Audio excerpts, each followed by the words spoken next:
ఈ జీవితంలో మీరు ముందుకు వెళ్తున్న కొద్దీ మీరు చాలా మందిని కలుస్తూనే ఉంటారు. అందులో కొంతమంది మీకు ఉత్సాహాన్ని పెంచుతారు, కొంతమంది మీకు శక్తిని ఇస్తారు, ఇంకొంతమంది విసుక్కుంటారు, ఇంకొంతమంది మీ మీద రాళ్లను కూడా విసురుతారు. ఇలా ఇందులో మామూలుగా ఎక్కువ మంది ఏం చేస్తూ ఉంటారు? ఈ ఇతరుల పనుల ద్వారా పరధ్యానంలోకి వెళ్ళిపోతారు. వారి మీద కోప్పడతారు, వారితో గొడవ పడతారు, వారిని తిడతారు. పగ అనే భావనని తీసుకొని వారు విసిరిన రాళ్లని తిరిగి వాళ్ల మీదే విసిరే ప్రయత్నం చేస్తారు. కానీ దీనివల్ల ఏం జరుగుతుంది?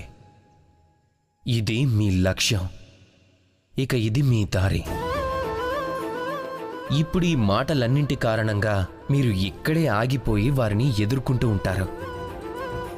ఇందులో విజయం అయితే దక్కుతుంది, కానీ మీకు కాదు. వాళ్లకి ఎవరైతే వాళ్ళ మనసుల్లో మీ మీద ఆపాలని ఆలోచన పెట్టుకుని రాళ్లు విసరటం ప్రారంభించారో, కానీ దానికి బదులుగా ఆ రాళ్లని ఒక్కొక్కటిగా చేర్చి మీరు మీ కొరకు ఒక ఇంటిని నిర్మించుకోండి. అప్పుడు మీ మీద రాళ్లు విసరాలని చూసేవారి సంఖ్య మెల్లమెల్లగా తగ్గిపోతూ వస్తుంది. ఆ తరువాత మీరు మీ జీవితంలో ఎంతో ఎత్తెదుగుతారు, మీ లక్ష్యాన్ని కూడా సాధిస్తారు. కాబట్టి ఆలోచనలతో పోరాడి మీరు మీ సమయాన్ని వ్యర్థపరచుకోవాలనుకుంటారా? లేక మీ లక్ష్యం వైపే మీ ధ్యాసని కేంద్రీకరించాలనుకుంటారా?